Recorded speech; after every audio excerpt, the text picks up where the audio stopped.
Everyone, welcome back to Mediak. And this week we have a special one where I guarantee it's not going to be 2 hours long, like the last 5 weeks of the podcast. Yeah, we're doing the old Naked Gun movie. And from that, I didn't have a whole lot to say about it, not gonna lie. But how have you guys been over the last week since we've recorded last? Chandler over there, Skylar, Austin, and then Zach, all down here. Oh, wait. Also, stay tuned to the app after the review if you want to hear some media related news and then other stuff that we watched, experienced, read since last recording. This week in the news, we have some interesting stuff related to Spider-Man. And then, damn, there's something else I want to talk about. It'll come to me. Whatever. It's interesting. Stay for it. How are you guys doing? Good. I'm all right. Fine enough. Does anyone want to give a recap of this movie? Anyone feel confident enough about the Naked Gun to tell me about it? I think low-key, maybe. You feel confident? Let's go. Understand the complex. There's this police squad leader and his friend, who is also in the police force, catches bad guys on a boat. And then he gets hurt and he's put in the hospital. So he knows what they're trying to solve all at the beginning, but he's in a coma, so they can't ask him. And he got vague details at the beginning. And then we have our police squad leader who is trying to solve, like, basically who did it. To who done it. What happened to his friend and make sure that he's okay. And also watch over Queen Elizabeth II. Awesome cameo. Wasn't expecting that. Yes, or OJ. I agree. Yeah, real quick. Whenever the opening credits started and I saw Priscilla Presley and then OJ Simpson, I was like, what the fuck is this movie? What are we watching? I forgot.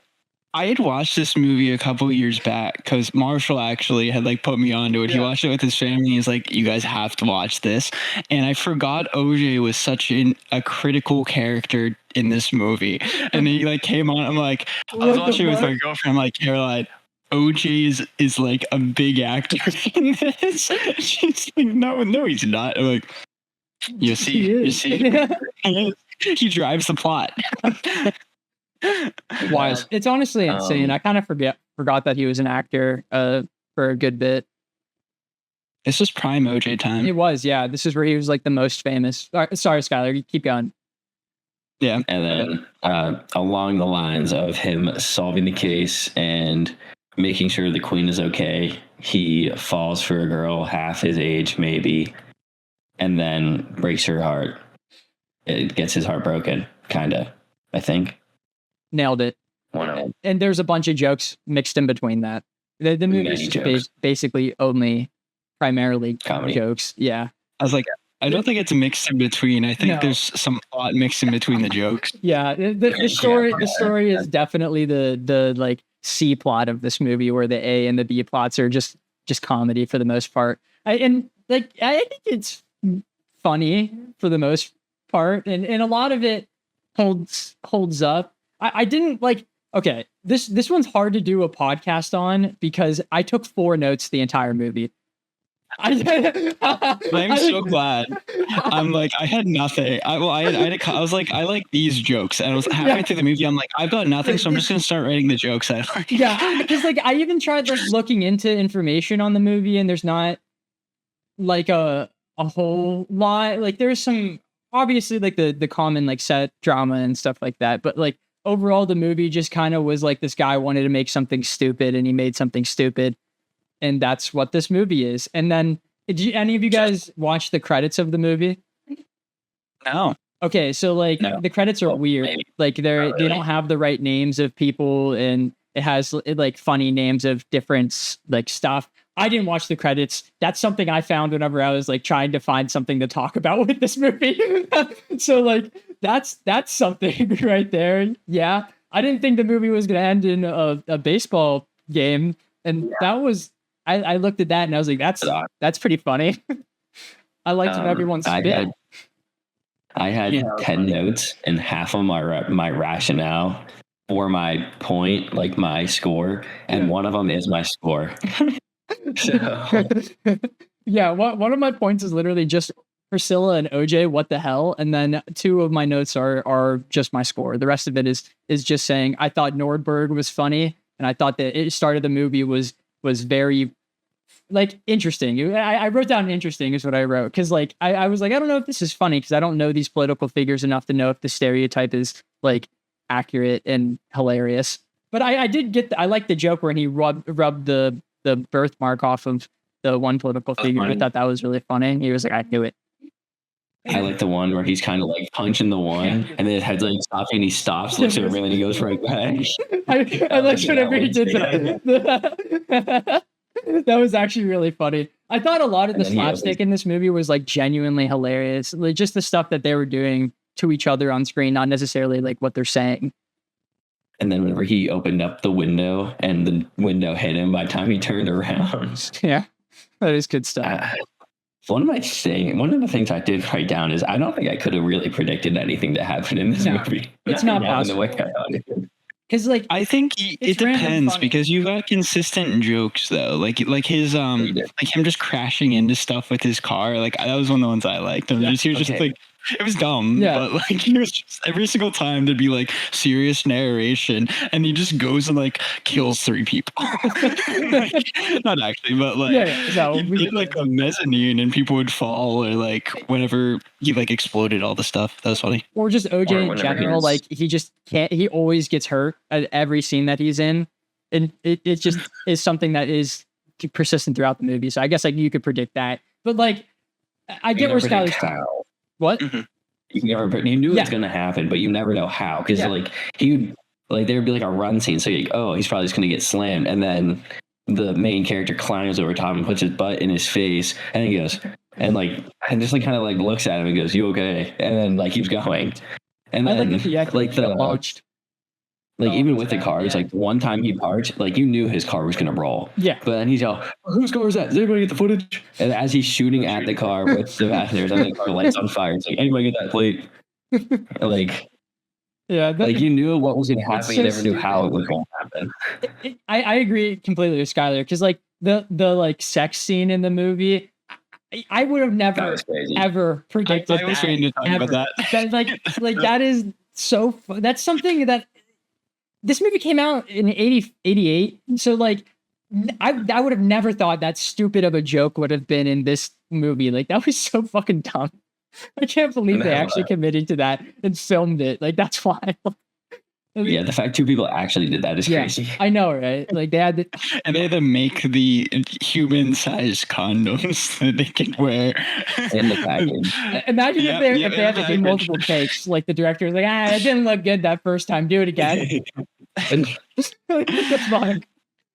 Yeah, I do think the movie was like oddly, I don't want to say modern with the humor, but like it wasn't. For the most part, it does hold up, and it like doesn't. It's not like a. This is like the dodgeball comedies where it's like smartly placed and it won't age in the way. Well, there's a couple of jokes that I was like, I don't think we should have done that, but like for the most part, the movie was completely fine, and like it just was really intelligent, random, funny jokks. I know that, and like it wasn't like.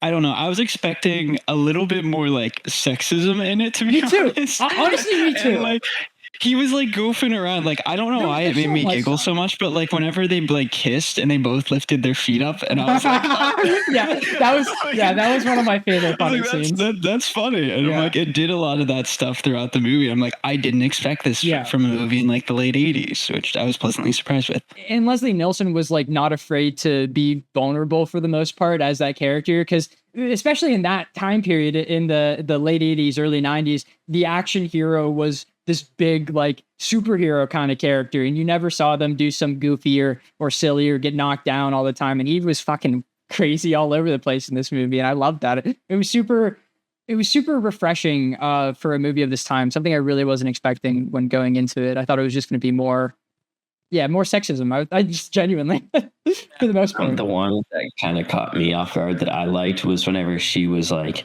in his shirt or something, and he goes, "Let me slip into something a little bit more comfortable," and he puts on a different color suit. Like arguably more. I thought he put more layers on her dinner.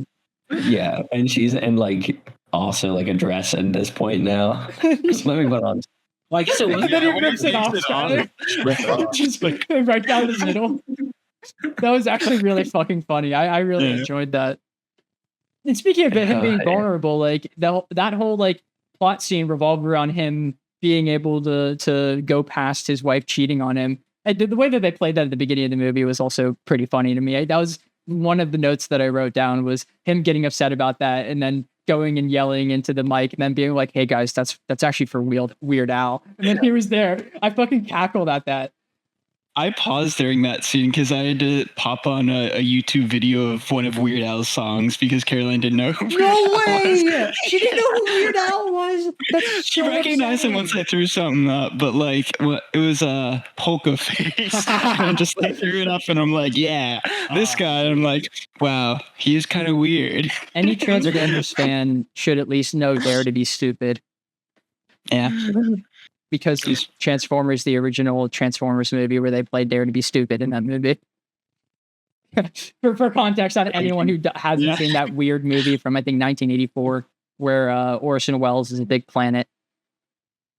That was a banger. I remember watching that as a kid. That was awesome. Yeah, that movie really, it has the You Got the Touch playing at the end with Rodimus Prime. Oh, dude. Rodimus Prime is the dumbest name in the history of the universe. But watching Optimus Prime get shot in the face at the beginning of that movie changes a boy. All right, we should talk about the movie now. Chandler, you say something.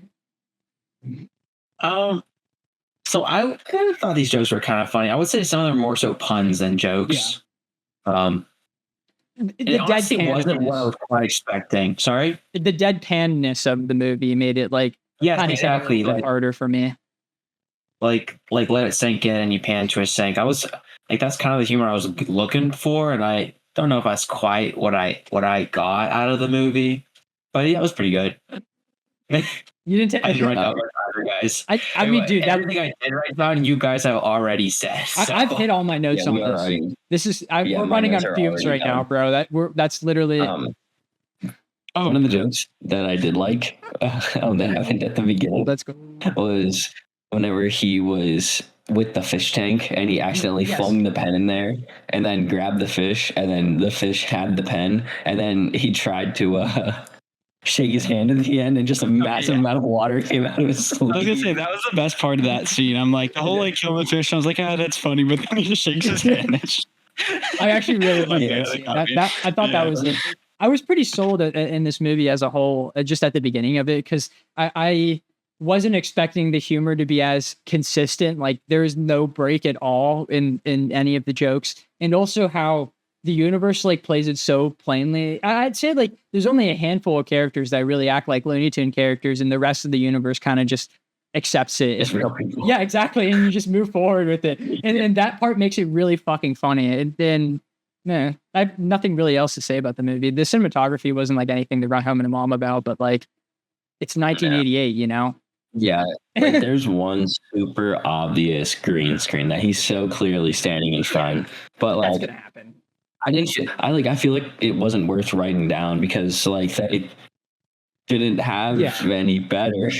Like that's probably as good as it could have been. Literally. Yeah. So unless they literally went to the thing and set off the fireworks store on like a real fireworks store, but I feel like that'd be a problem because there's like, a person there.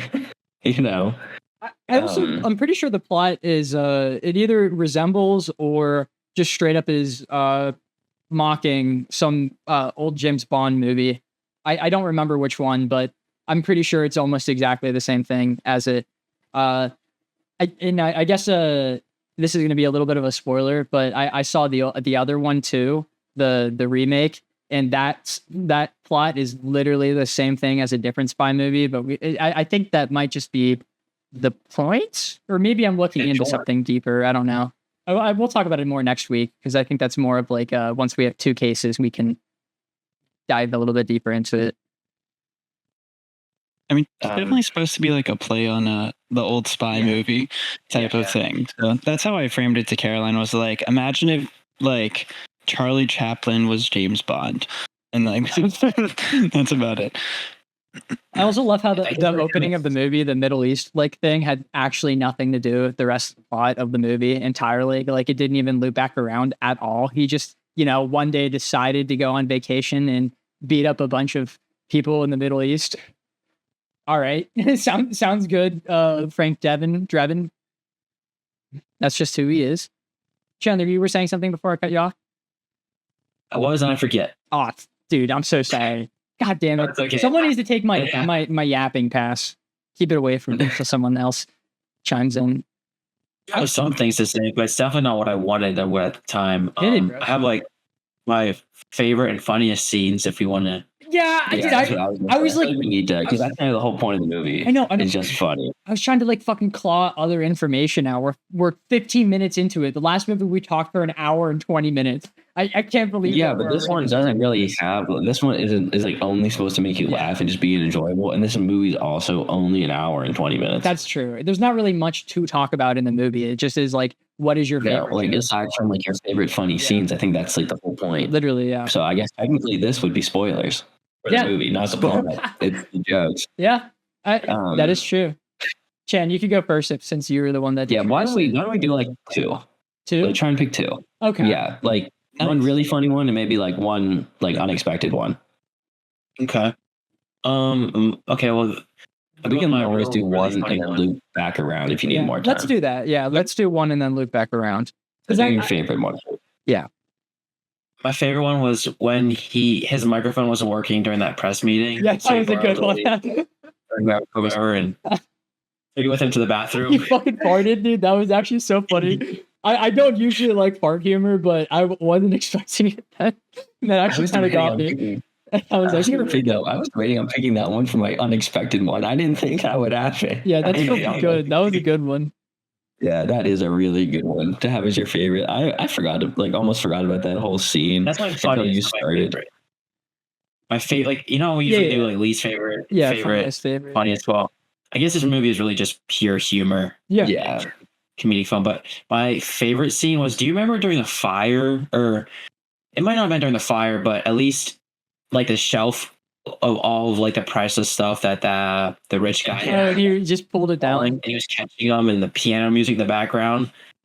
I can't remember if we have any Cuphead fans here, but that was giving me Cuphead flashbacks. Just the piano music. Him trying to catch it all was just, I don't know. I've made that fit into like you're avoiding whatever the boss's projectiles are, whatever it is in the game. Like, I think my favorite part about that specific scene is at the very end, whenever he pulls it down, all of it down after saving it all. He catches it all, puts it back, and then drags the entire thing down. It was so funny. Yeah. I did actually like that. Well, do we want to do least favorite scene too? Yeah, and then we could go around and do another one of just funniest. I don't know if I really have a least favorite. Really? I guess I kind of lied when I said I liked this movie, because there's a lot that I actually really didn't like. So a lot of things just didn't click or hit. Yeah, I wasn't feeling like it's a comedy movie. Yeah, so I'll just say a lot of scenes. It really is a lot of scenes. The jokes that didn't hit, those are my least. You can wait and piggyback off of one of ours if there's like a specific one that we say. I have a specific one. Yeah, I have a specific one. I feel like we're gonna. It's the most obvious, like, didn't age well joke in the movie. Yeah. So like, I feel like we're all gonna, If it helps, I'll get out of the way. All right. It's the one where he's climbing around the building. Yep. And there's a lady there who grabs. Yeah. Okay. Yeah, that's is the least aging, well aging joke. Okay, Skylar, what are you gonna say about that one? What are you gonna say about this? That I thought was pretty funny. Before that scene, it was fine. After. Yeah. If you take out that little part, I think that's one of the better scenes in the movie. I thought you were gonna pick something else. Nah, I feel like that's unanimously. Like I watched that. I thought you were gonna go whenever he's making up the ladder and says "nice beaver," and then she hands down a beaver. Well, I actually thought that was a funny joke. He wasn't like he was looking at his beaver, but like that one, he like actually sexually assaulted a woman, and they said that in the movie. They were like, "Dude, you sexually assaulted a woman." And he was like, "I'm a cop." Like that's kind of. That's kind of like how the movie handled it. And I was like, can I go off of that? Oh, wait, sorry. Sky, you're going to go. Let's pick a different one. Clearly, that is the worst scene. Let's pick a different one. We don't all have the same. I don't know if I have another one. Like that one is the only time in the movie in which I was like, I like not everything landed for me. Obviously, not every joke was like my favorite joke ever. I honestly think I only laughed at like actually outwardly laughed at like 2 or 3 jokes throughout the entire movie. Apart from like some Probably like same. like the nose thing. That I think I did that a couple times. But that was the only scene in the movie that I just kind of was like, that didn't age well. But the rest of the movie, I kind of just was like, I could see how someone thinks that's funny, or I was along for the ride for the most part. All right. Well, since you're going, you want to give your favorite scene? Yeah, actually. And funniest scene. My funniest scene.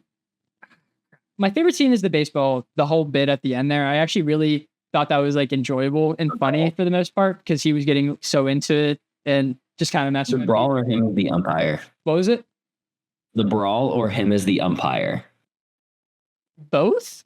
I kind of thought like the entire climax of the movie was like really enjoyable for the most part. Like up until the actual plot was happening, I kind of was having a good time. Do you guys know what I mean with that? Like whenever like it activated and I started to go and actually attack the queen, I that's whenever I kind of checked out of the movie a little bit. And I was like, I'm not as interested in this. But plot. But whenever they were like goofing around and just kind of like having a dumb baseball game with a bunch of stupid, goofy shit happening, I thought that was super enjoyable. That's not my funniest moment. We've already talked about my funniest moment. It's a Weird Al bit at the beginning. That was the only time in the movie in which I went, that's funny, like verbally. So that was usually my favorite moment of the movie. My funniest moment of the movie. Next up. Wait, what's your least favorite is I can't really like place a thing other than the one that we just talked about. Yeah. Like that's why I had that spiel before I started talking, was because like I genuinely don't think I have that was the worst joke of the movie other than that, I think. This is a weird comment, but I feel like this movie's oddly consistent with it's like the same level was enjoyable pretty much the entire way through. Yeah, totally. Like randomly, like the humor will make it go up and down, but like baseline, I don't think you'll ever fall below a certain point. Yeah. So if you don't like it from the beginning, you're probably not going to like it the entire way through. That's definitely. But if you do like it from the beginning, you're probably going to have a really good time. Yeah, don't so like it too though, because like in a couple times where I started writing things down, like genuinely, I'd take like, I don't know, 5-10 seconds to write something down on my phone, and like I'd miss like 3 jokes whenever I was like it was just so quick with it. It really was. And it's kind of like at that point, even though the plot doesn't make any sense, it still becomes smart in that way because it's still consistently enjoyable, and consistently funny while also like driving a plot forward. It's really entertaining. And we didn't even talk about the weirdest moment of the movie where they had like this let's song. Get through it. Let's make sure that's not somebody's. Oh, right. Okay. Fair. Oh, awesome. Do you want to kick it off and keep going? I have your funniest, favorite, least favorite. Yeah. Sweet. I'm doing everything. We're not just doing the funniest now. Do everything, and then we're gonna do one more funny one. We're gonna go around. Yeah. Okay. Yeah, it's hard because like I think a lot of the ones I liked, like, see, I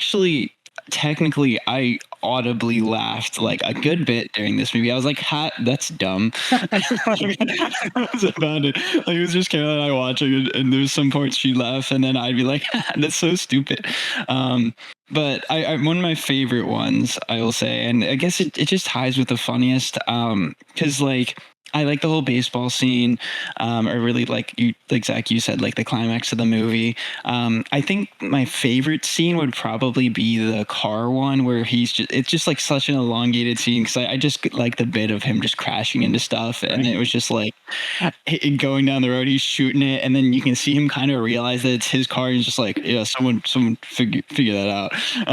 Just walk away. Because I thought his like facial acting, like physical acting, was really good during this movie. But I think my favorite joke, I will say, because I wrote this one down, it was when he got fired and he was talking in like the police station, and he was just like, damn, to think the next time that I shoot someone I could get arrested. I know. That one was really fucking funny, dude. I was just like, damn.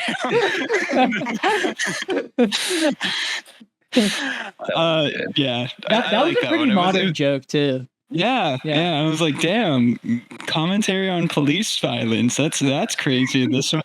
Well, I mean, it's not, because I guess that's like the entire movie. But like, yeah, it was good though.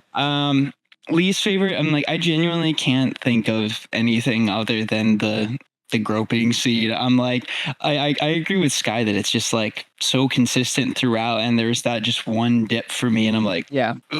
I don't like that. But yeah, I think that's about it.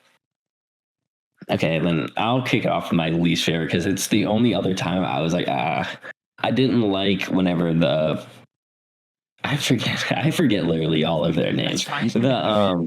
The one girl that he was with, I didn't like whenever she had the gun, like trying to shoot him, and he was like trying to like sway her away. Yeah, I didn't like that one too much. That's the plot that I was talking about. Yeah, we don't like that. Yeah, like that part. Like, yeah. I thought when you said the plot, I thought you were talking. So about I actually completely like, forgot about that scene. Having I thought you were talking about the player with the gun getting ready to. I was talking about that. Kill his queen. I thought that one wasn't actually bad. I thought that was kind of funny, because that's whenever he pulled out his gun and the umpire's like, whoa, you're right. He was out. Yeah, you're right. Okay. You're the boss. Like I actually thought that one was pretty funny, but like whenever that point kind of came in, I didn't like it so much. It was also cringe the way that he tried to like convince her into it, because they didn't I know they made a joke about the fact that they barely knew each other, but don't like hinge the entire crux of the movie on that. Whenever it just was that didn't hit. Who handed her the gun? Was that another joke where she just pulled a Uzi out of nothing?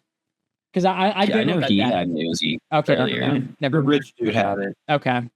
I didn't see that him hand it to her, so I just thought that she just kind of like pulled it out of nothing. Like got it. Like Joseph. Yeah. What about JoJo? What about when they're leaving? He has the gun to her back, and he's escorting her out of the stadium, and he's like ragdolling her, trying to get up the stairs. Like just her being like a dummy or something. Or the end of the movie was really enjoyable. And I'm not gonna lie, like my favorite scene was the car scene, like that specific one where it's his car. Yeah, that one was pretty funny. Like, yeah, like that was my favorite. And I'm really trying to think of anything else that it could be. Yeah. And I just don't know if I can. That scene actually had me like laughing, cackling at it. Like you were saying, with like the like facial expressions and everything going, and then like the voice lines. It was like done so well. It made me think of Jim Carrey sometimes. And there's like a vivid spot in which you could see he recognizes it's his. And then like, yeah. And I think that's like the funniest part. Yeah. So that one is definitely going to be my favorite. And then a funny moment that wasn't mentioned yet was whenever he goes to that one like spot to meet up with the big bad, and there's a little brawl on the deck, and he kind of ducks down. The guy swings over and falls into like the gigantic boiling thing. But the funny part was his hand just going like, oh, like slowly sinking in. That makes sense. That's very cartoony. And yeah, it was so cartoony and cliche. It was, but it was like funny how he fell in. Like, you guys remember at the very end, the guy bites a hot dog and he gets a bit of a ring and a finger? Was that guy? That's what I think it is. I didn't realize that. I don't know. Interesting. His hand going down, you could see the ring on his finger. Interesting. That's foreshadowing. This movie's smart. Look at that. Genius film.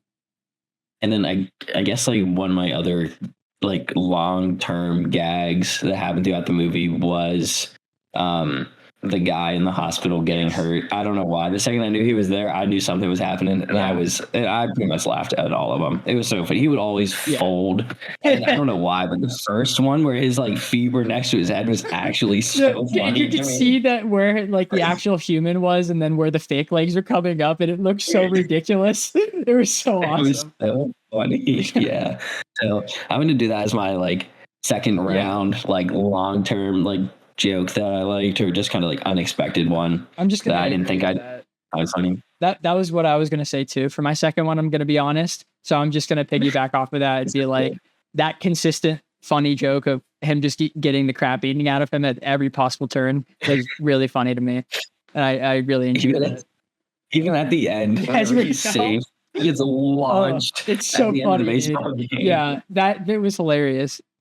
That was another bit where I went.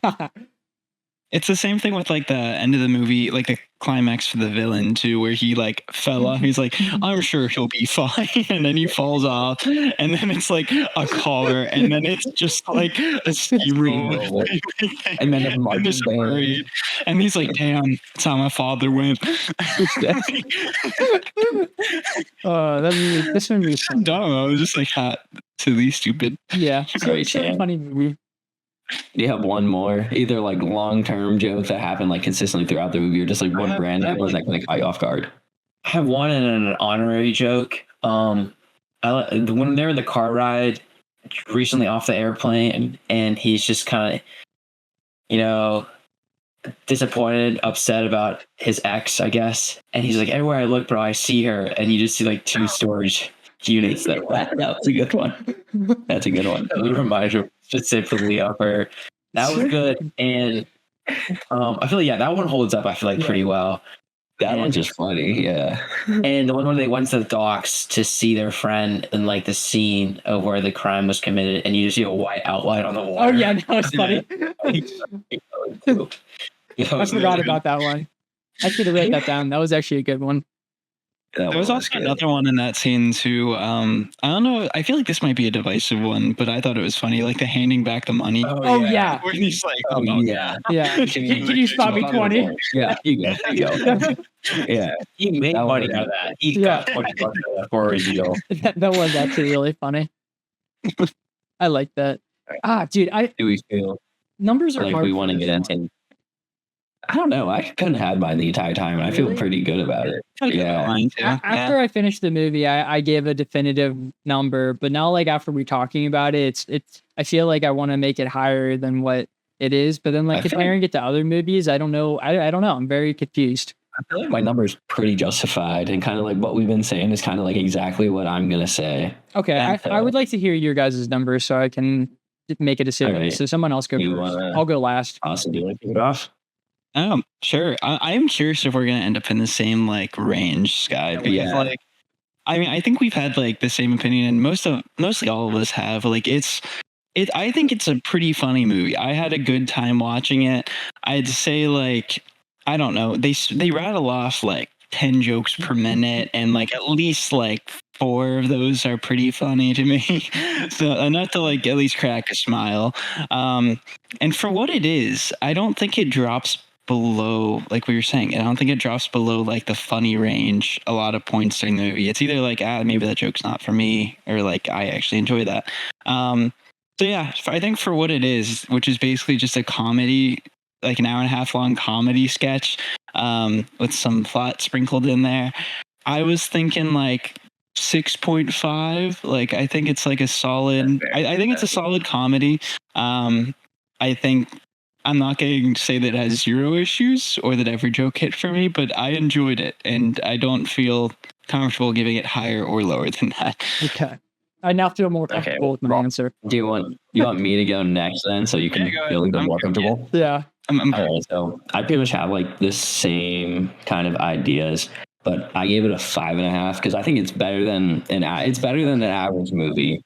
But again, like there is like a lot of like issues hidden throughout it, but it was pretty enjoyable. And I, like at some points, it was starting to get a little slow, but then a couple jokes would bring you back, and then it started to get a little slow, and then a couple jokes would bring you back. And it's a super simple plot, but it's like the plot isn't the movie. The movie's everything that happens in between the plot. Yeah. So like that's kind of why it's as low as it is for me, because there are comedy movies that do have a plot that works, and there are better comedy movies than this one.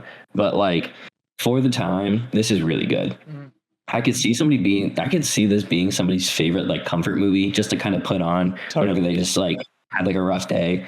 And back whenever it first came out, I could see this being somebody's favorite.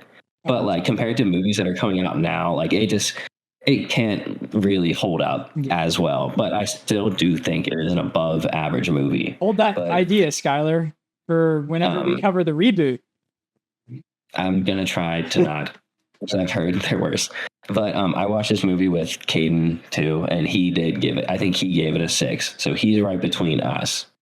I don't think, because I was between 6 and 6.5. I'm like, damn, you bring up some good points. 6.5 might be a little high, but I'll hear everyone else's question out first. Okay, well, Chan, you want to go, and we'll round out with Zach, kind of leave the suspense going. Yeah. So I will give this movie a 4. I wasn't overly invested in the film. Really, I don't think I think I wrote down in my notes that around the baseball part of the film is when I truly enjoyed almost everything. I just thought it was kind of slow in the beginning. There. But that's just because I don't think the jokes were hitting for me for whatsoever for a while. I really think it takes a particular kind of person to enjoy this film, and what I mean by that is like with horror films, a lot of them are cliche and dumb, and you're like, why would they do that? But like, if you can immerse yourself, you'll find that thrilling and therefore entertaining. That's scary. why people watch horror movies, is for that cliche and dumb moments. Yes, and I think I just wasn't quite. I didn't have that sort of mentality going and watching this. Like I wasn't like giddy or necessarily like in high enough spirits to like let the puns or the jokes hit per se. So it's kind of what you're getting at, like kind of like your mood that you have going into the movie is kind of how you feel about the movie. Yeah, like, and I think that kind of applies to weapons. I went into that knowing what Barbarian was like, so I could anticipate what to prepare for, and I really liked it for that reason. I think me too. I think that's like the discrepancy was, because I fucking love Barbarian. Skylar, I think you would like Barbarian a lot more, because it's like weapons if it wasn't mystical. It's just like a real story that's told interestingly. My What We Watching is gonna have a little segment. I can't wait for him to tear that movie apart. Let's go. I might be redacting or continuing on with some portions of a certain movie. All right. But yeah, that's pretty much my reason for 4. It was good. Okay. All right. Zach, round us out. I think comedy movies have like a cap for me, like what Chandler was saying.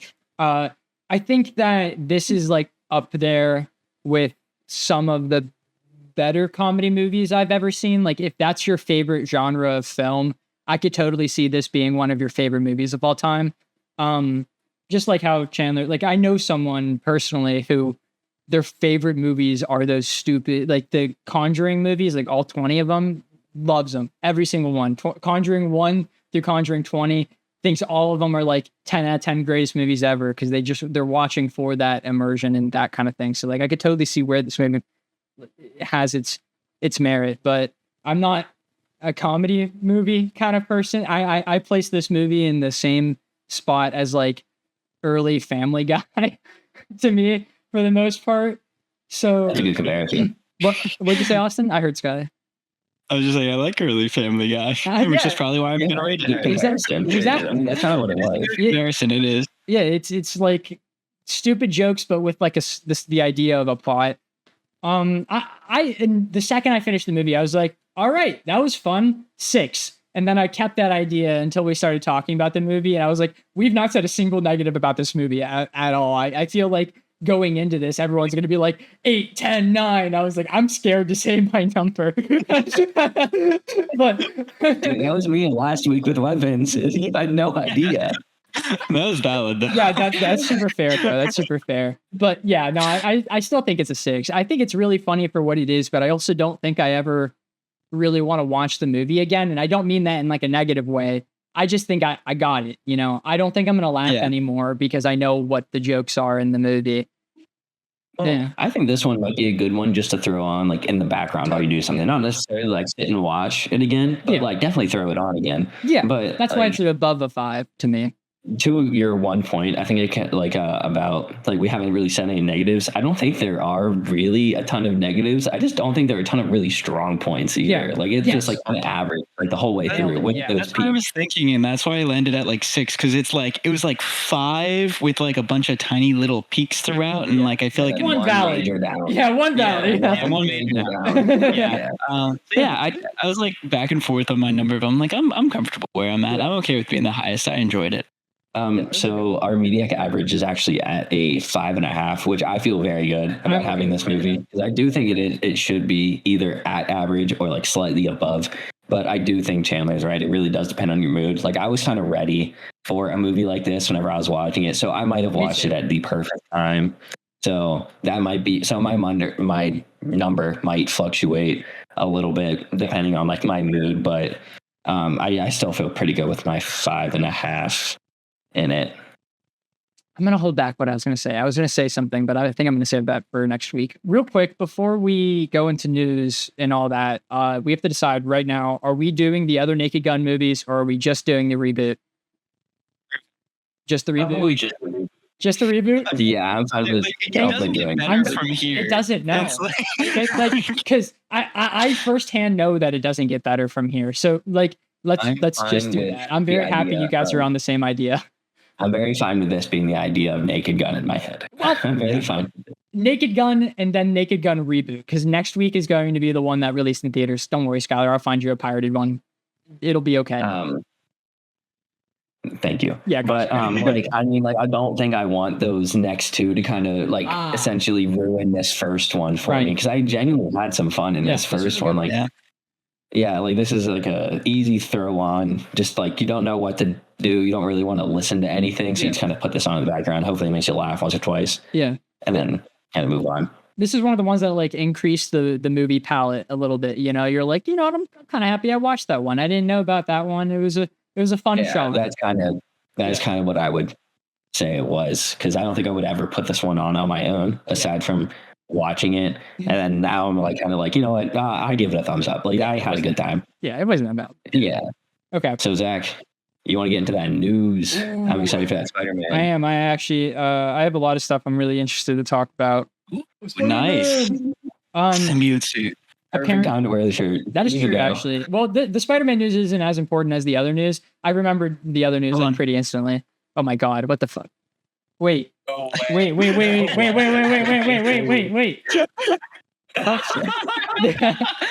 he is. It's Miles. That's awesome. Real quick. Like, hold on. Wait. Oh, there he is. Yeah, I see him over there. Yeah, that's funny. The original Miles Morales comic books are over here somewhere. That's the original issue 1 and issue 2 of Miles Morales over there for anyone who didn't know on the podcast. I should probably put the light on. For the gag to keep going, I'm grabbing one more Spider-Man, so bear with me for 1 second. No, you're good. I'll show off the underwear on. Am I allowed to show that? What? Spider-Man underwear. No, Marvel underwear. Oh, that's close enough. I do have Spider-Man underwear. Mom gave me that too. They are comfy as hell. That's awesome, bro. While Skylar's doing that, I'm going to show off my Lego guys. So I have Yoda, because he's the GOAT. Miles Morales, let's go. Well, speaking of Miles, I got Miles hanging down here. I got Yoda. some witch lady that I liked. Some knight guy that's hunting the witch lady. I got me again, and then I got Shanks. But it's Shanks before he gave everything to Luffy, because he has the hat and his arm. No, rip the arm off. What are you doing? He still has the hat. He deserves the arm, and he has Griffin. I think it's cool that they gave him Griffin. I wish it was like black though, because it is his. Oh, the spot. That's a good thing. So I think you should add Luffy and take the hat and Shanks' arm and just put the hat in Shanks' arm and have Luffy holding both. And Shanks' arm though. Oh. That's important. All right. the most important part. Okay, we're gonna go into news now. So David Zaslav, the Goblin himself, said that he wants the Harry Potter series to run for the next 10 years. That's fine. Whatever. Like the reboot? Yeah, the reboot. He wants it to run for the next 10 years. That makes me sad. Yeah, really, for those kids, it makes me sad for those kids, bro. That's all their life. They're already getting like bullied, man. Like they're gonna have the worst time. Like for 10 years. I feel like the OG cast had a rough time, but they're gonna. And those movies are still good. It's just because that soulless goblin of a man is just like, I want more money related to this property. Whatever. Who cares? Like Stranger Things. What? Like, yeah. Like what happened to them and how like they like, of course, like they're young and they age and delays and and they're stuck to that contract probably.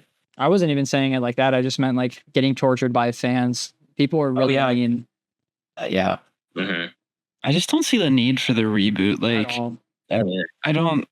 The adaptation, like, I mean, I read all the original books and, like, yeah, there's some things you'd change, but, like, it's very minor stuff compared to, like, every other book to movie adaptation.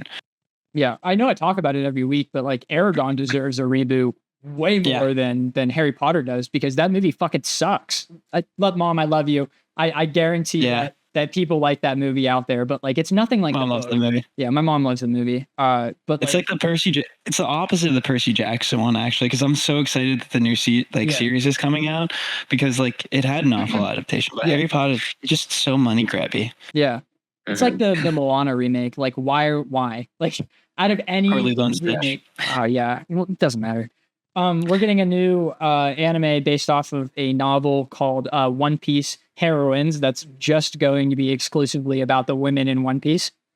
Oh no. That's not from me being sexist. That's from Oda being sexist. Yeah, Oda is fucking crazy, bro. I'm not excited to see what that's going to be. It's going to be listed as manga or hentai. Yeah, I don't know. So I have a bunch of Marvel related stuff on here. Okay, we're going to get right into it. Actually, I'm going to skip over some things so we could go right into Marvel to the rest of the news.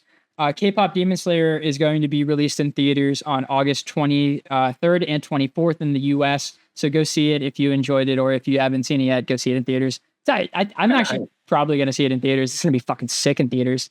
I haven't seen that ever happened before. Like a movie like was on a streaming service and got so popular it went to a theater. No, it usually like they have a simul release where the movie's in theaters for like a week. But it's never been like it's gotten so popular that it's risen above the streaming service, which is pretty sick. Like I think that's really cool, even if it is just for 2 days or whatever. I'm definitely. I haven't seen it, but like I know the song. It's like pop. Whatever, it keeps popping up on TikTok. I'm excited song. I've heard 10 seconds of it and I like the 10 seconds. I'm excited for that.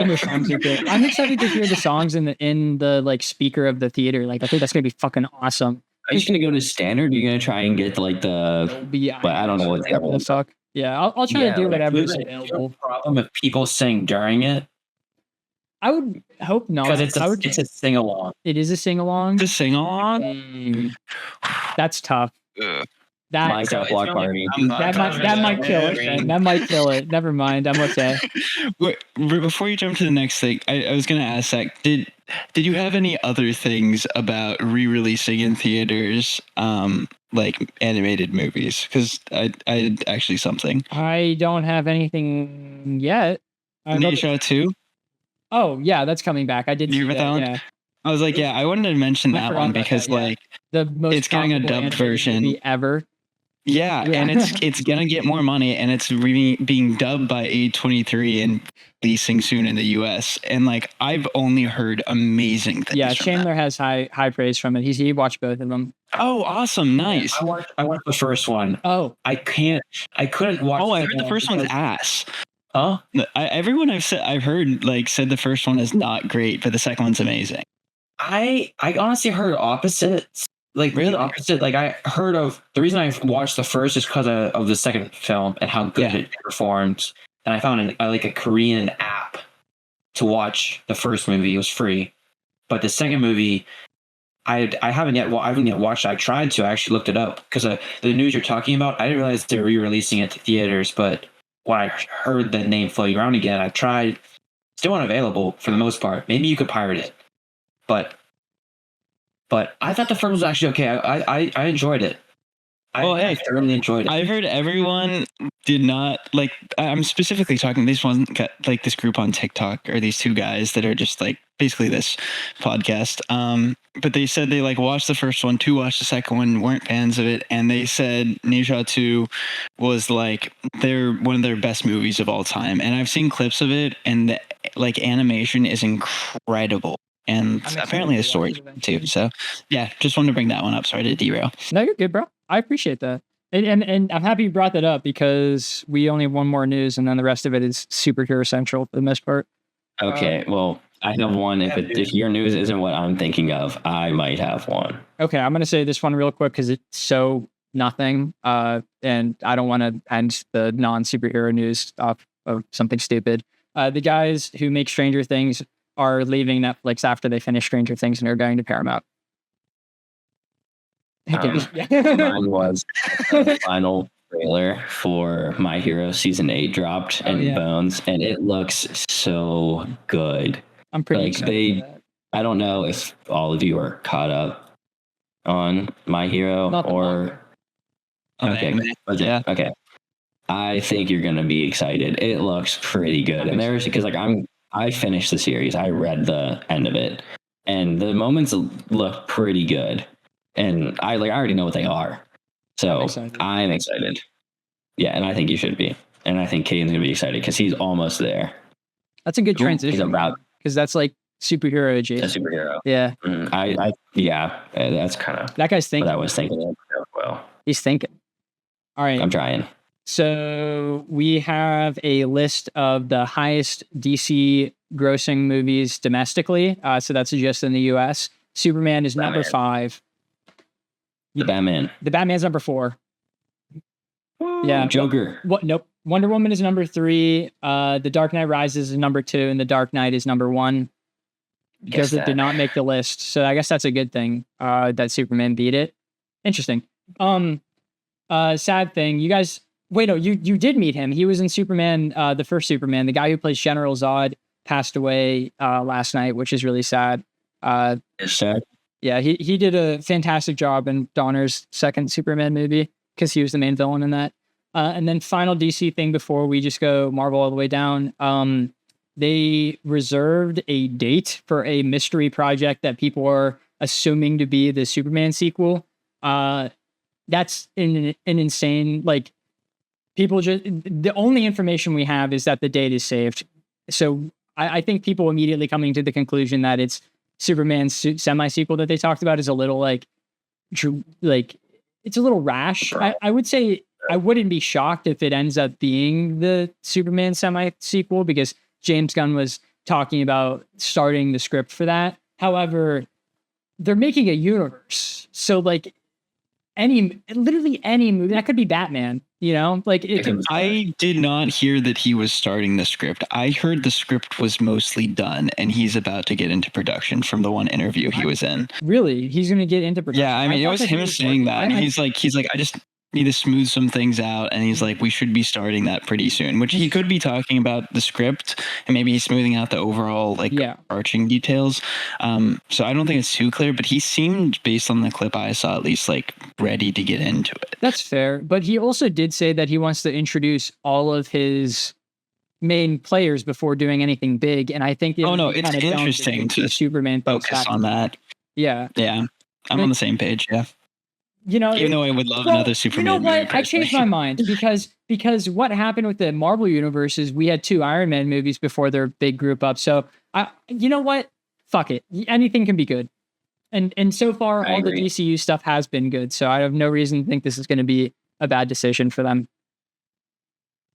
Superman's a pillar, man. He should be. A pillar. And it's not Superman 2. It's a Superman adjacent movie. That's what he said. So I don't know what that means. That's Supergirl. It's not Supergirl. No. Oh, I saw some people actually talk about this, didn't they? I saw somebody theorize it's Superboy. I said that, yeah. Oh, sorry. Oh no, it's too early for that. That needs to be a post Justice League thing. I think. No, I was saying that because of like kind of what they got into with this movie, because like they talked about the cloning, cloning for Ultraman. I mean, I think that's pretty much on par. I don't think I would like that either. I just don't know what they're gonna do with it. No, I'm not. Hey, I'm not coming after you, Skylar. Don't worry about it. But yeah, I know. That's the opinion I'm taking. It might be fine. Yeah. I hope they introduce him closer to the Young Justice team. Mm-hmm. It does seem like that, but like I still don't like that because I want a more like veteran Superman. Like I want a Superman that saved the world, you know, not just saved a couple cities.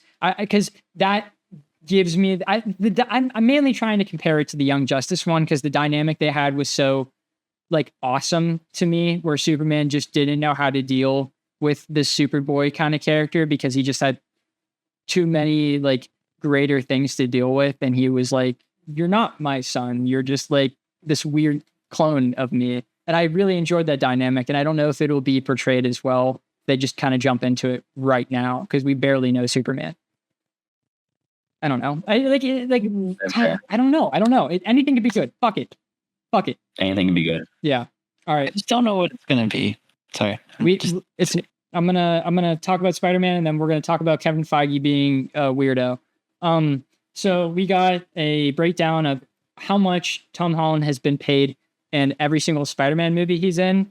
Correct me if I'm wrong. Robert Downey Jr. is getting paid $60 million for Doomsday, right? That's what. I think so. Okay. That sounds about right. This number is insane. That Tom Holland's getting paid then, and like I get it because he's Spider-Man, but like the average, like Nicholas Hoult got paid $2 million to be Lex Luthor and Superman. I'm just saying that to be put in perspective. Tom Holland is getting paid $20 million. That is enough money to make several movies. RDJ is getting paid over $100 million for both Doomsday and Secret Wars. That's apparently. awesome. Good for him. Yeah, that's what I'm saying there. So that's, I mean, still a lot of money. I'm not trying to minimize that. That is insane for Tom Holland. Happy for him. Well, I didn't think Tom Holland RDJ 's was there expensive, though. You know, like he apparently, if you split it up in half, it'd be like $50,000 per Avengers movie. So like for this one movie, Tom Holland is like a little over a third of Robert Downey Jr., this veteran actor that's been around since the 80s. Like that's insane to me. Pop off, Tom Holland. I mean, Tom Holland's career hasn't He been has a lot of movies now. Yeah, Yeah. but like He's an A-list now. I know he's an A-list, but I don't know. I don't even think Chris Evans gets paid that amount of money. I just looked it up. That's crazy you brought that up because I looked up Infinity War actors' salaries. RDJ earned around $75 million alone.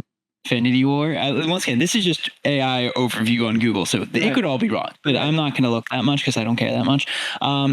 Chris Hemsworth, $12 million. Chris Evans, $8 million. Dude, and then Mark Ruffalo, $6 million.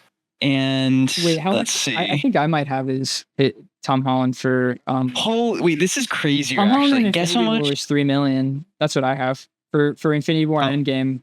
$3 million. Tom each. Holland. Yeah, that's what I have. Yeah, I think that Far shows. From I'm Home not was scrolling $4 up right million, now. and then No Way Home was $10 million. Brand New Day was $20 million for Tom Holland. I think that's a fair ramp up, 'Cause but I think Spider-Man's what's too crazier is popular. Tom Hiddleston. Wait, how much did he have? Do you remember how much he was in barely Infinity War? Yeah. He'd like one scene, $8 million. Let's go, dude. $8 million for That's Loki. my guy. Yeah. Damn. The price of Spider-Man makes sense because I feel like the brand of Spider-Man relies so heavily on Tom Holland right now, and Sony's like, we'll do anything to make sure this movie goes through. So Tom Holland probably just was like, give me the most money possible, and they were like $20 million, and he goes, sounds good. And that's probably what happened. I by the way, I'm not bringing that up to like talk bad on him or anything like that. I just thought it was crazy, like the amount, because I wasn't expecting him to get paid that much. Okay, so now we have Kevin Feige whining like a little baby. So apparently he believes that Fantastic Four didn't do well because the characters aren't popular. He's doing the same thing that James Gunn said about Superman. Why? That was dumb. This is the dumbest thing ever. He said the Fantastic Four will become popular again following Avengers Doomsday, so the sequel will perform much better. That's like what he said. Is there no way this is like satire? Or No, something? this is like trying to, satire. poke on that. He's not trying to poke fun at James Gunn or anything. He's being 100% serious, and like he must have gone off the rails, because the next thing I'm going to say is that it's the important thing on the podcast that I thought the news is going to take like the most time for. I should have remembered it at the beginning. More important than Spider-Man. But like Kevin Feige definitely is on something right now, bro, because he fired the showrunner for X-Men 97, and then like malted over it and said that he was like having issues about how the allegory for X-Men 97, like the theme of the show, was supposed to like show how terrible Marvel is now. Like he was looking too into the plot, and that's the reason why he fired him, because the showrunner has like essays on Twitter right now about how much he hates Kevin Feige and how Kevin Feige fired him for like a conspiracy about the show. I did not get the anti-Marvel propaganda. It's not there. Kevin Feige is pulling that out of his fucking butt cheeks. Like, where did that come from? And he just decided to full on ruin probably the best TV show Marvel has ever made. Yeah. Like easily. I don't want to read this like out to you guys because it really is just a lot. But essentially what he's saying is that it's not worth it to work with them, so he's not necessarily upset about it because they busted their ass, and that apparently Kevin Feige called him personally after episode 5 premiered, which is like, if you've watched the show, episode 5 is one of the best episodes of TV show, like hands down. And Kevin Feige said that he was disappointed and wanted him out of the studio. It's over the phone. Yes. It's like, well, actually, no. Sorry, I'm lying. His Kevin Feige's agent told him that. He was speaking through Kevin Feige. Like Kevin Feige was telling the agent stuff. The agent was then telling the showrunner that. And then like a year after the show came out and in production of season 2 of X-Men, he was like, "You're gone." Marvel's over, man. Dude, it's fucked. Doomsday is gonna be bad. Yeah. Doomsday is gonna be atrocious. Like, I'm getting really worried. The only thing that's giving me hope is the fact that the behind the scenes documentary of the new Spider-Man movie looks really great. Because the guy who directed Shang-Chi is like a genuinely fantastic director. So I guarantee like the movie is going to be at least visually insanely entertaining, because that's what it looks like from the side of it. We just have no idea how the story is going to go. It's just, Marvel. Yeah. put all of your eggs in the DC basket now. Switch it around. Peacemaker just started or something. That has 100% on the pre-reviews for Rotten Tomatoes. Yeah, I'm excited for that. I'm excited, yeah. I'm really excited for I'm curious how it's going to connect into Superman, because apparently that's like a must-watch. Did you watch the most recent trailer? Well, yeah, I know it has the Justice Game, but like James Gunn. The plot revolves around Rick Flag, like being a governmental body. Maybe not the most recent trailer then. I think I just saw the first one. August 21st is the first episode. That's pretty soon. Oh, 4 days. It is, yeah. Oh, that'll be up whenever we upload the podcast. Whenever you guys. Oh, nice. Watch Peacemaker. Whoopee, yeah. The following day. All right, that's all my news. Anyone have anything else? Yes. I have something. Yeah, he has something. Can I go first? Zach? What have you been watching? Dude, I have something. Dude, I am really excited. Actually, you know what? Suspense. This will go last. Yeah. So I read one more chapter of Aragon. I'm at a very interesting part now. I'm not going to talk about it because I'm kind of in like super spoiler territories, and I don't want to spoil the book because I think it's good. So just go read it. Pokemon. I caught my first ever legitimate shiny Pokemon on Friday. I was so happy. It was a shiny Jigglypuff. I was like, let's go. So now I decided that I'm going to catch 6 shiny Pokemon and then fight the Elite Four and turn that into a YouTube short. That's a big time commitment. Not really. I'm just doing it. I'm doing it at work. It's like I could do it with my left hand. The odds are 1 in 396 or something like that. And then I'm working, and in my left hand, I'm just like throwing a Pokeball. Happens just on Fridays. It's a passive thing. I'm going to keep doing it until I either finish the next 3 videos or I complete what this passive idea is. I finished Haikyuu. I thought the movie was good. I thought it was dumpster battle. Yeah, I thought it was a little anticlimactic at the end. I thought it was really great at the start. Like the animation. Well, the animation at the end was also really good.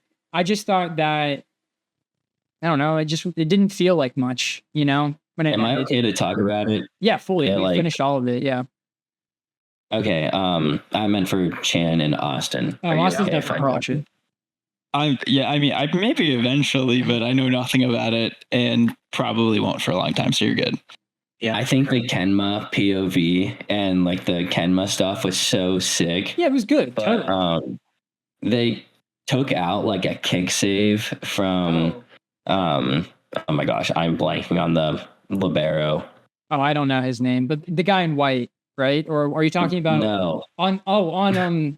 Yeah, it's been a while. Nishinoya? Yeah, yes. He has a kick save with the back of his heel, and that they took away.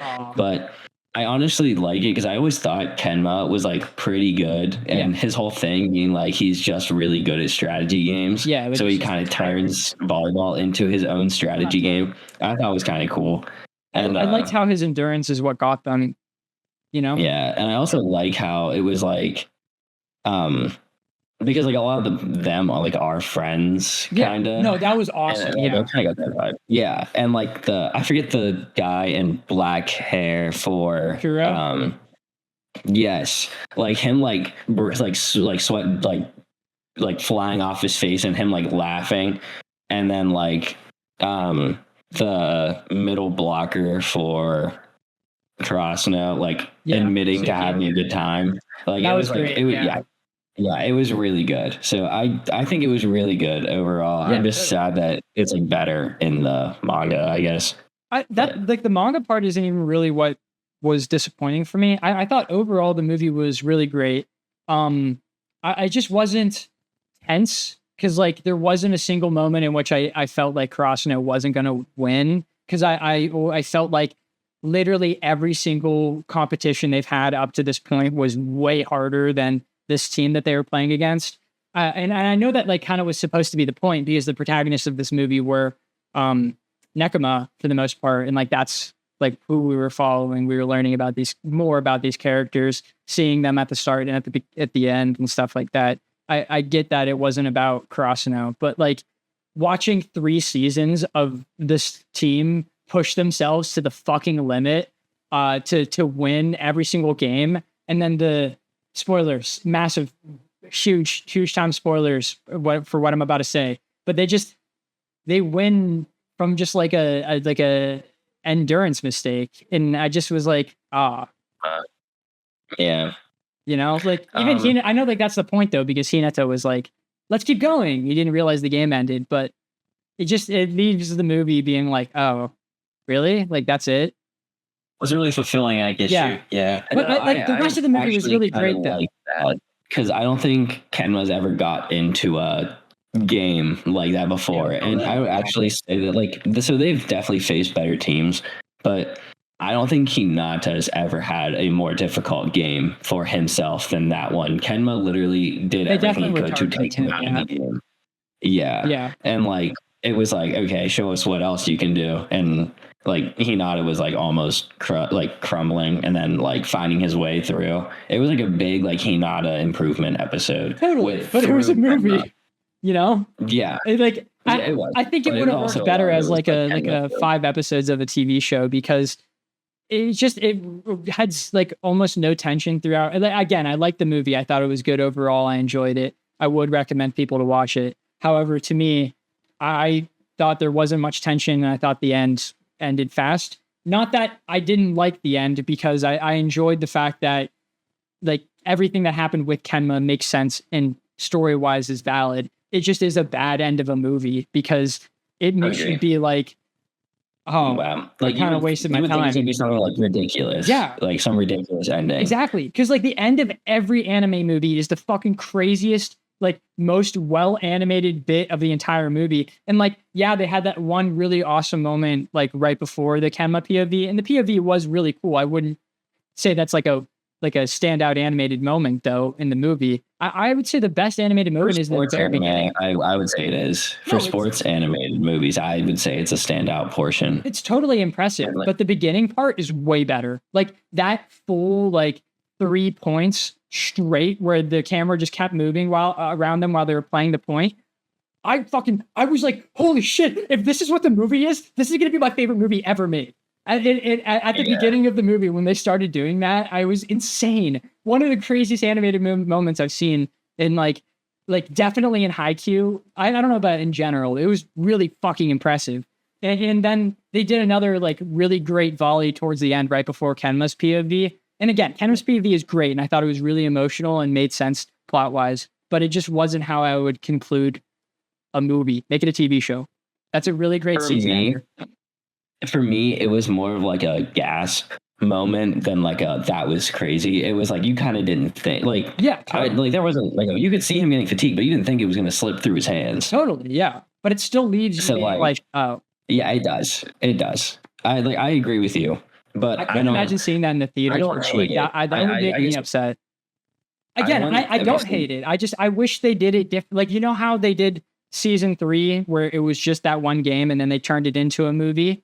I wish they did that, because I would have preferred it as a show infinitely better, because I think like that's a really emotional, solid climax of a good season. However, it's a really disappointing ending of a movie. I hope they do really go on. That's too harsh. What? Because you've watched everything now, so now you're anime caught up everything. Yeah, they got that weird seagull guy next. Okay, I wish. Oh, yeah, I know who you're talking about now. It took me a second. I got him. Yeah. He's supposed to I really want them to do the professional lives after, either as like a spin-off show or as like maybe like a couple movies. Just make it like 3, like blank. I'm trying to be really vague for you because I don't know if you know it. I know that they like, I'm pretty sure they win nationals and then there's a time skip and then they're professionals. That wasn't a spoiler warning because I genuinely have no idea. I do know that they go to professionals eventually. I just don't know how it works. So that's just like conjecture on my side. But I want them to do like, okay, well, since you know professional, since you know they go professional, like professional game here, professional game here, and then like there's a little segment that I think should definitely be its own movie, but I'm not going to say it because I don't think you know it. So I want them to go to undisclosed location here for a movie following only the 2 characters that are involved. And I want them to do that. Dude, whoever read Haikyuu, this one would be my favorite. Whoever read Haikyuu is totally going to get and understand what you're talking about. That's going to be awesome. I'm hoping they do. Yeah. All in all, I like it. Again, I just followed the spoilers. I have not read it all. So like, because I do want to animate it because I don't think I can read it. Yeah, it doesn't give me that vibe, you know? Like, I don't think I would like it. I had trouble reading Sport 1. I feel like I need to watch it. So it's just like a good anime. It's one of those, it's just like fun to watch. It's really fun to watch. I agree. Was there more on your list? I feel like there definitely was. We rambled for 20 minutes about a Haikyuu movie. Oh yeah, I started the Yeah, nice. Yeah, I watched the first 2 episodes of that. It was pretty sick. And then the Gonpachiro. Yeah. Wait. Is that? I don't know. No. The garbage one. It's not it at all. Whatever. I got the Kakuta. I refuse to learn how to say it at this point. I just garbage. I would call it Gonpachiro, like Inosuke trying to say Tanjiro. Okay. Gonpachiro. I have one thing that I'm super excited to show you guys. So this is a gift from Austin that I thought was going to be not as awesome as it was. I thought it was going to be awesome. I just didn't think it was going to be this awesome because I thought it was going to be like the Going Merry. This is a Lego sword. This is Enma. This is Enma from One Piece. It has a fucking sheet. What the shit? This is the coolest thing ever. It's Enma. I'm so excited you like it. I knew it was life size, and I was like, I thought this was like that. I thought it was mini Legos. No, I thought it was going to be like 3 feet, which I think it just about is the same size as a little the bit rest more. of my swords. Yeah, I thought that it would be cool. Sheath for Lego storage stick. I know. Nice. That looks awesome. I'm glad it turned out so well. Was it as much of a pain to build as No, this was awesome. This one was great to build.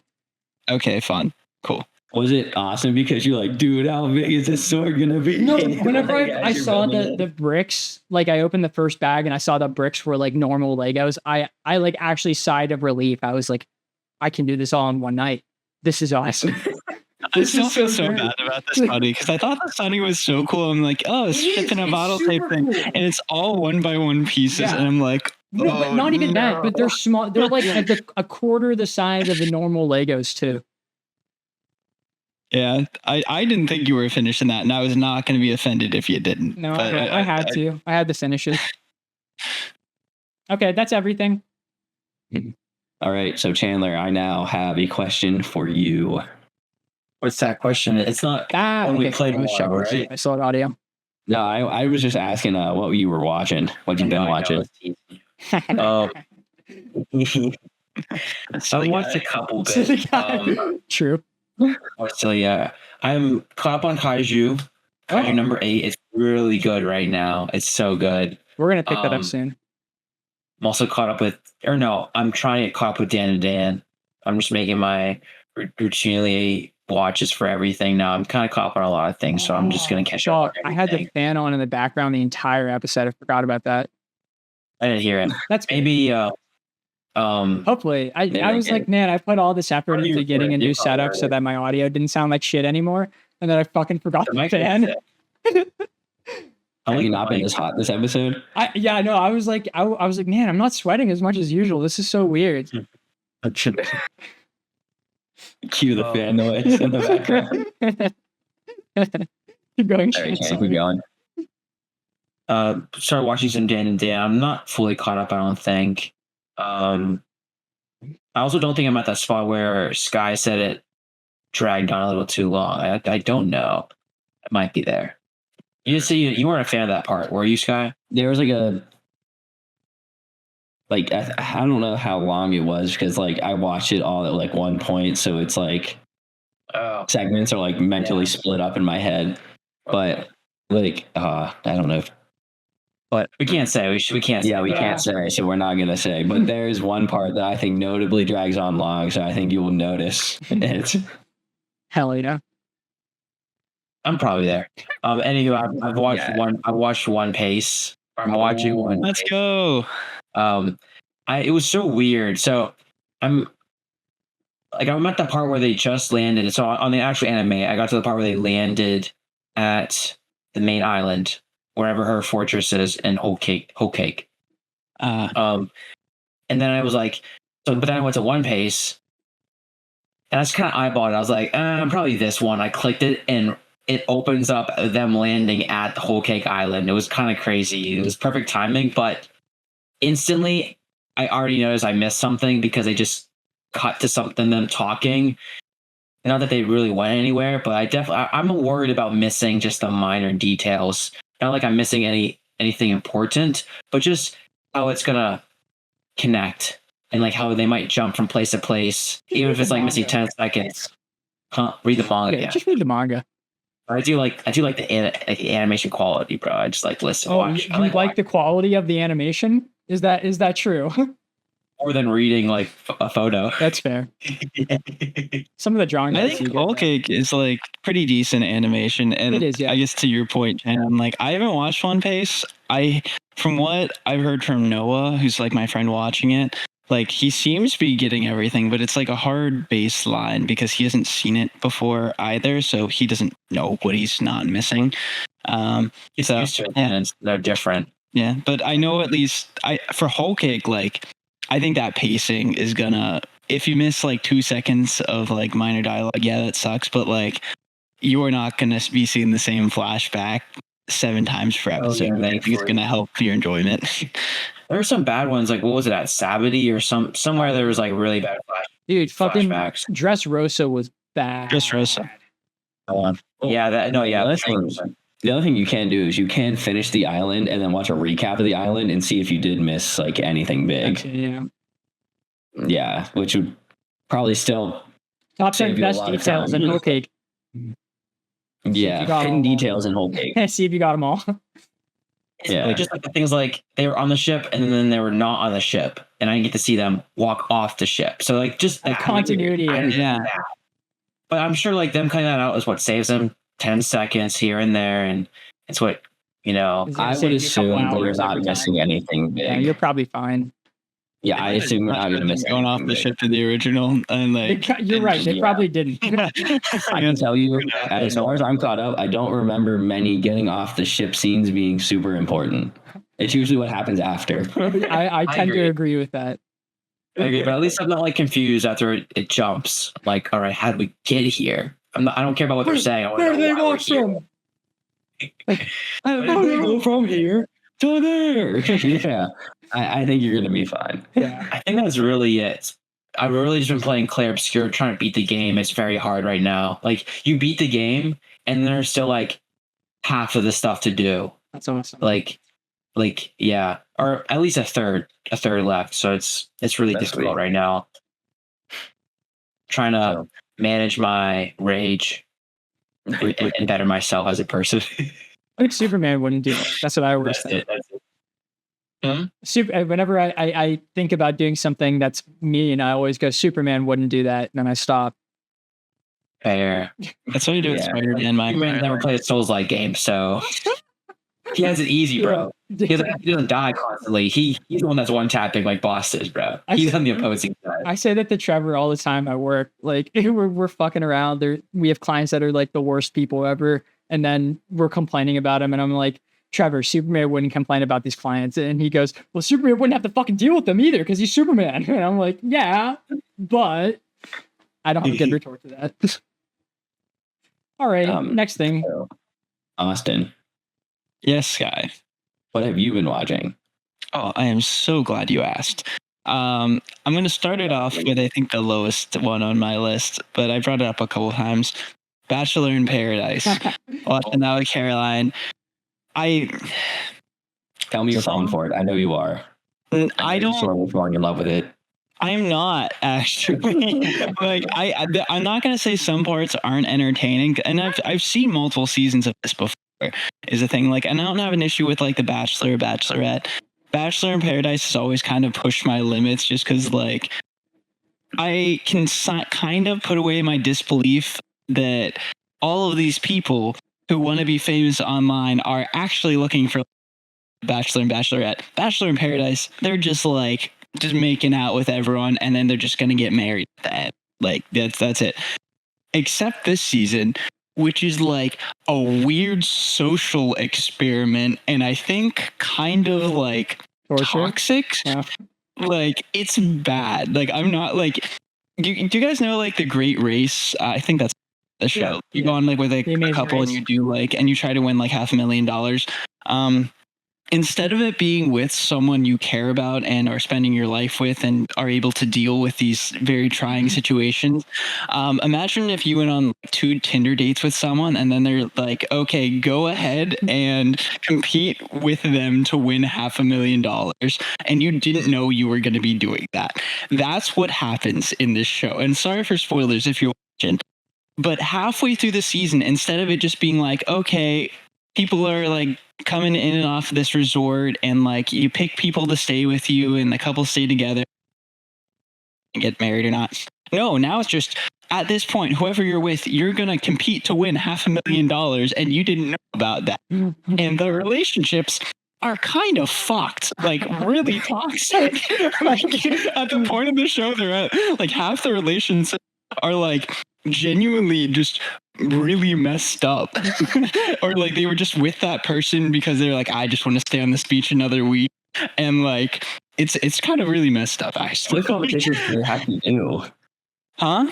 What kind of competitions are they being like? Are they having? I haven't. That's exactly where I left off. Is the show just swapped gears this episode? Like it's just like it went from like, okay, here's your roses, you get to pick who you're going to be with, and now that person you just picked, you're going to be competing to win $500,000. About to find out the competition. Yeah, and like I gotta say, I'm interested because I'm like, the entire episode, like this one couple. And I'm sorry to go so far into this, but the dude in the couple, after giving his rose to this girl, was like, fuck, I don't really like her. Can I call this other girl up I just sent home and ask her to come from the airport back to the show? And then proceeded to, like, and then she was like, yeah, no, never mind. I can't do that. And he's like, damn, okay, I guess I'll just stay with this girl. And he's been doing that for 3 weeks. Yeah. That's so awesome. Yeah, so I guess to your point, Sky, it's kind of entertaining now, but like it's gone off the rail. Like, and is it like the dumpster fire? Like you can't look away. It's so bad that you can't stop. Because it's not even just that they switched the premise. They tried to make it a lot more like Love Island, so they make a lot of weird like just editing choices. Like they have like weird side plots, like where they'll just some random fourth wall break will happen and they'll go into some crazy editing where like they had this like meditation ceremony and they tried to make it seem like they were like tripping on acid, so they had all these weird visuals and every other shot's just a pan to this one girl's ass, and I'm like, what is going on? It's the old TMZ, bro. Yeah, sorry, I didn't mean to talk about it that long, but like it is just like I can't believe what's happening, and I'm still watching it. So, it took you, bro. Right. I mean, it took Caroline, and we're watching it together. So, yeah. I'm going to move on from that because that didn't deserve to be talked about for that long. What does actually, and I probably won't talk about, The Bear. The Bear is incredible. I'm on season 3 of it. It has season on. I hate that you said that. I hope that's not true because it's been really good so far. That makes me sad because like it's one of the like shows like I mean there's been a lot of like anime that I've been excited to watch, but like every episode of this show has been something that I'm like it's genuine like art, and like I worked in the service industry actually. We worked at Atria's, and like it makes me want to go back working there, even though I hated that. I think about it all the time. I'm like, that was pretty sick. I want to go back, but I don't. Yeah, because that's dumb. But like it was just it's such a great show. Yeah, I'd agree. But it's just such a great show with great character and character development. And I just can't recommend it enough. I hope it doesn't drop off. I hope so too. And then Black Clover. Is everyone except for me caught up on Black Clover? I'm not. Or you can talk about it. It's okay. Oh, I guess I'll say, how far do you know where you're at, Sky? No, I'm not gonna lie. Like I go through a thing with Black Clover where I'll read like an entire chunk of it in like a very short amount of time, and then I won't touch it again for like a couple of months, and then I'll do a very huge chunk of it in a short amount of time, and I won't touch it for a couple of months. I have a very toxic relationship with Black Clover, I guess. Everyone in this podcast except for me seems to have that same relationship. It's up and down, man. I'm like, you said after my boy went demon mode, it's like all good from there. It wasn't. I don't know. I've never watched the anime. I just lied to you. I had a tough time for a while. I think it's getting to that point though. I saw my boy Julius's grimoire and what happened to my boy Julius. And we're getting into the actual plot of what's happening, and they got the stones and everything's happening. So that was interesting and cool. Yeah, that's good. I'm still watching it. And I think that's about it on my side. Playing Rematch and Rivals just every once in a badass. So yeah, but that's about it, Sky. Thank you for asking. Problem. Yeah, we played Rivals. That was fun. 4 games. Yeah, it was positive. I think so. We had one bad game, but the rest of them were really fun. Yeah. All right, everyone. Positive. Sorry, Austin. Didn't mean to cut you off. 3, 2, 1. Sky, what have you been watching? We did pretty good that time, guys. Just I want to. Really? Yeah. I want to shout out Austin for what we watched, and that might have been that was a masterclass performance. That was so entertaining. Oh, thank you. That's pretty good one. Yeah, that was crazy. Noah's gonna like that one. Oh yeah, Bachelor in Paradise competitions. And I'm not gonna lie, your one facial expression, you're like, I hate that you said that. It was so perfectly timed. All right, I'll get into what I've actually been watching. But I'll do the opposite of what you and Zach did, and I'll start with the hot topic first. I rewatched Weapons. I went back to the theater to see it again. Caden and his girlfriend have not seen it, and Lily wanted to see their reactions to it, so we went again. And this time, I went with the idea that I know it's a witch. Yeah. And me trying to suspend my disbelief was crazy. It is so obvious it is a witch Yeah. the entire movie. No, it's Naruto running in the first second of the movie. It's obviously supernatural. Yeah, but I can still suspend disbelief. But maybe that's just how they wanted to run. There's someone running behind them with a gun. Naruto run, do it! You have to Naruto run. Maybe they were like, if you don't run like this, I'll find you. Yeah, or something. But yeah. So I went in this time. It was so obvious, and I was like looking. I was like, okay. My biggest nitpick last time was that she saw them outside the house without seeing them. And then it actually did happen one other time because she saw the police officers in the car, the police officer and James in the car before they got inside. So she did it twice. She could look out the window or like in the bedroom, like just kind of go like. Maybe, but like most of the scenes I see her sitting like in her bedroom. So it makes me think probably not. But I imagine she can't walk. We know she can run because she ran at the end of the movie. Yeah. So like. But she also had like the windows like with newspaper, but I don't know if it was at the top, which I don't think it was because James got in. But so like that is definitely something that could happen. Yeah. But I went through and I tried to look for the gun scene. I still don't get it. I'm gonna be honest. Wait, okay. I really tried. The steel book is it doesn't even have the title of the movie on it. It just has 217. So it definitely 1,000,000% means something. Yeah. Why something? I'm missing it. Because deluxe editions always show like a deeper, like the deluxe edition for Thunderbolts had the new Avengers on it, and then like them and the asterisks. It always resembles something within the movie. And I just got the Long Legs one. That one had like the devil and shit on it. This one is just a black box that has nothing on it except for the number 217 and digital clock. It means something. Wait, are you saying 217 means something? Yes. Are they saying the gun? No. Well, the gun probably also means something too. But I'm saying, I think we haven't figured out what that number means. I'll do a little quick research here. You did last time, and you said it was nothing. I gave it one Google search. That's not the same thing. I'm going to give it two this time. And so I was going through it, and I was like, okay, let me see if like I was just trying to like I was focused on the movie, so I was missing like minor details here and there. I genuinely think. So people say you don't like this movie if you can't critically think. I think it's actually the opposite. I think you like this movie if you cannot think. And that you really, well, I'm so sorry. I didn't mean that. I'm pretty sure that's Minecraft. I like this movie. It's objectively a good movie. It's a good movie. Don't get me wrong. It's a good movie. I didn't like it. It's a good movie. But people saying it's like a masterpiece, and if you don't think it's a masterpiece, you can't critically think. I think is wrong. People are saying that. There are so many things that I'm critically thinking about in this movie that do not make sense still. Like, who's saying that it's like seriously? Who's taking it that seriously? I don't know, because the movie, I thought about it, and I think this movie does take itself seriously. No, it tries to but I think that it kind of like tries to. It's like one of those ones that like it doesn't want to like scare you like to the point where you can't do anything else. So they try to throw in some like goofy humor to kind of like settle the mood a little bit, kind of reset the tension that they built.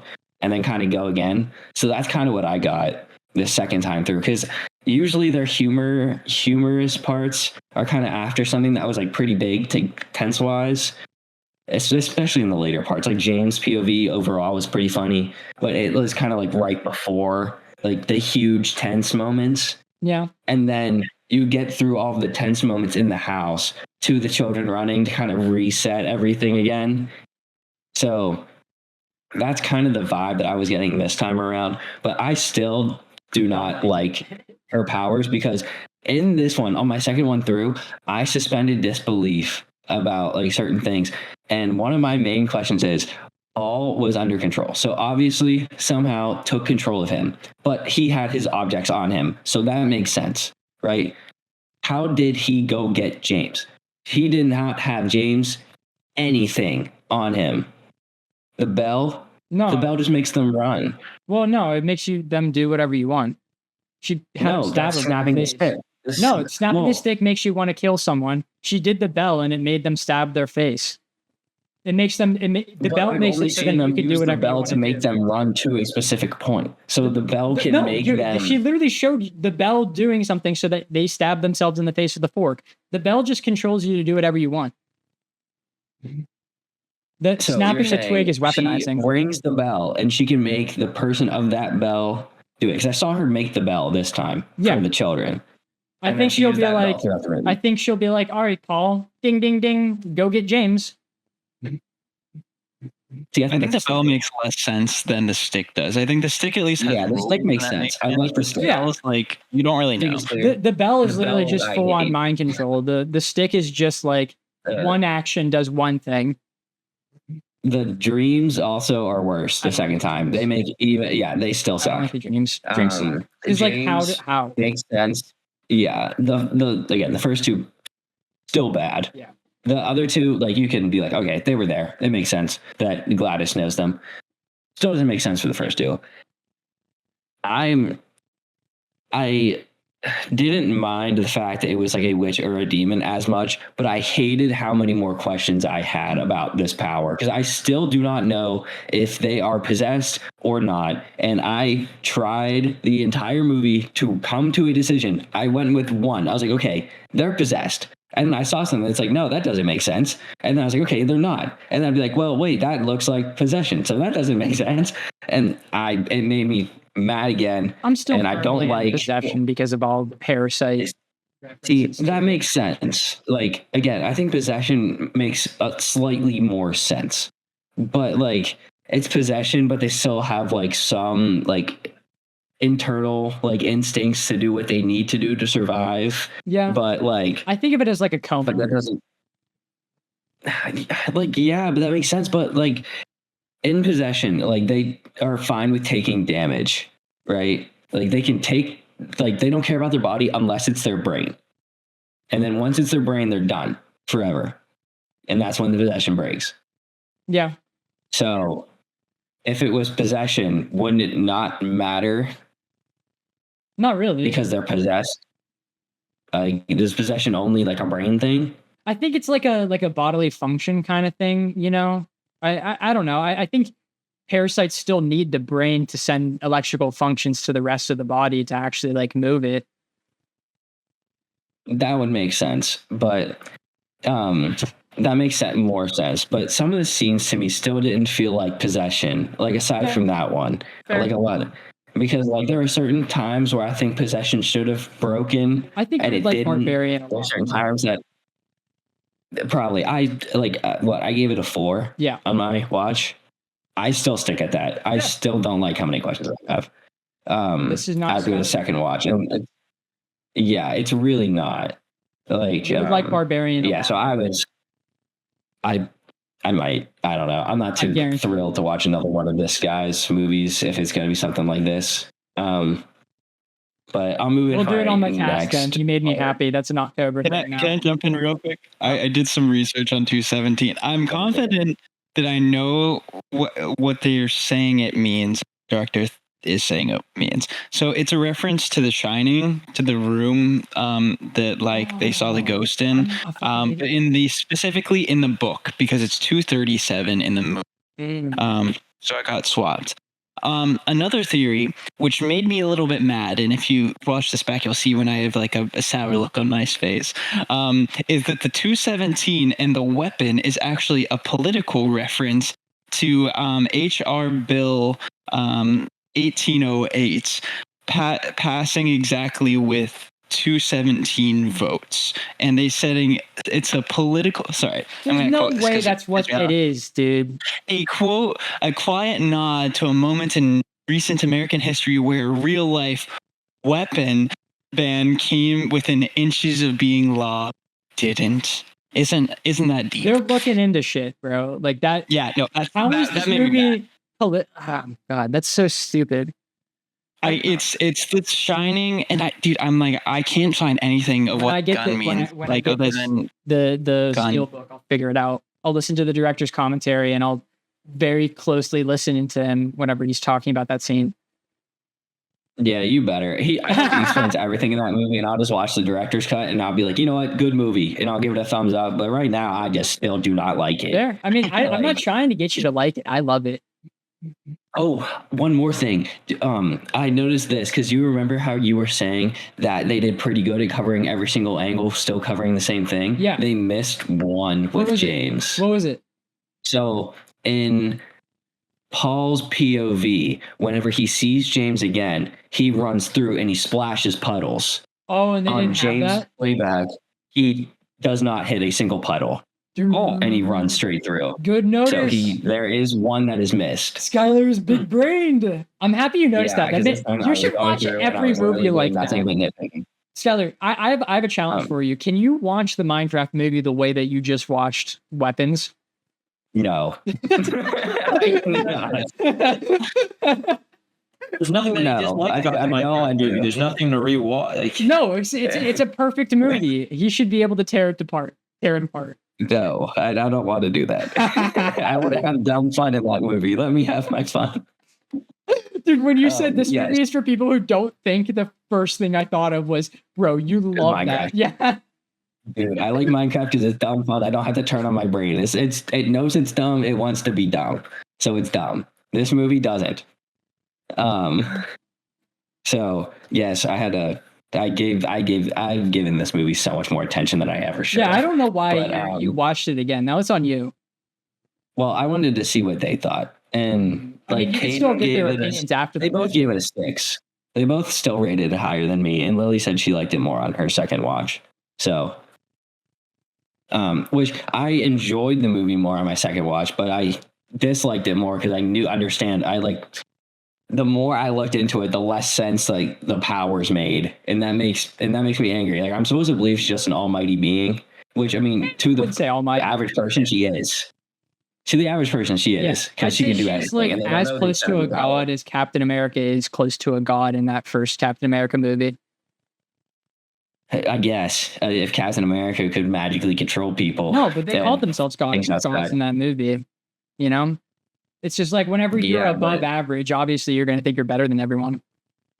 Yeah, but I mean, there were just still just a lot that I didn't like, and pretty much all of them were with Gladys and her bell, because I think her stick made sense. Yeah, it's that bell. I hate that bell. I hate that bell, and I hate the control parasite possession thing she does, unless it was explained better. And which is more consistent throughout the movie. So I'm getting off of this topic. I do not want to talk about this anymore. I'm happy because we're approaching the 2-hour mark on fucking what is this called? The Naked Gun. Yeah, I can't believe at the beginning of this episode I was like, don't worry, we'll be chilling. I started the second season of Wednesday with Lily, so that's what we're watching. Nice. Yeah, I think we're only like an episode in right now, and it kind of picks up in a easy spot to like kind of start again from. And then I really haven't touched Rivals too much. I've barely been on my PlayStation. Oh, I went to Morgan Wallen concert. That's where I was. I forgot. I knew there was something big that I did. Yeah, I went to the Morgan Wallen concert and I had fun. And I'm happy you did. Yeah. I would have stopped if you didn't. Yeah, but I'm still not I just don't think I'm a concert person. I don't like going to a place and like sitting there for like 6-ish hours for like 2 to 3 hours of performing. Like there was so the other like opener was Miranda Lambert, and I thought she was pretty good. I don't know a ton of her songs, but I still had like fun listening to them. And then like she ended at like 8 o'clock. And Morgan Wallen didn't even start until like almost 9:40. So like it was a lot of sitting and waiting. But the second he came on, it was actually like ridiculous. He was like pretty good. So I had a good time. But I wasn't a fan of that like waiting period, but it always happens. And like I got my merch before too, and I have a nitpick. That guy at the merch stand, we were asking him questions about like the sizing and stuff, and he failed to ever mention that their stuff runs a size small in like a lot of their stuff. So I got a shirt, but he gave me the wrong size. he gave me an XL and I wanted a large, but the XL fits like a large. And Caden, who usually wears a medium, I got him a medium, and it is skin tight. Like it is like a mold of his body. Let's go. So yeah, so I am a little frustrated that they failed to mention that. That's awesome. Yeah, but yeah, I had a good time. But other than that, I really haven't had too much. I still gotta read the chapter of One Piece that came out today. I think I have to catch up on one Dan to Dan episode. And I think I might have read like 1 or 2 chapters of Kagurabachi, and I picked up Clash Royale again, and it's kind of making me angry again. So that's a love-hate relationship for you. Yeah, it is. But I think that's all, and I've still been playing Dokkan, obviously. But I think that's all. So what, next week we're doing the reboot of Naked Gun? Yep, Naked Gun, the 4th Naked Gun. Awesome. So if you stuck around this long, make sure to like and subscribe and let us know what you thought about the original Naked Gun down below in the comments. If I'm stupid for still having the same opinion on weapons. And, just watch the reboot with us and let us know what you think next week. So don't spend money on this. There are many theaters right now that deserve the money way more than this does. Just saying. 100%. I'm right after this. I'm going to find the link to send to everyone here. Hell, maybe I'll put it in the description of the video. I don't know. But does anyone else have any other portals before we say goodbye to everyone? That's all. Bad freaking A. All right. Like Skylar said, we'll see you guys next week with the reboot of Naked Gun. See you. I have a great time.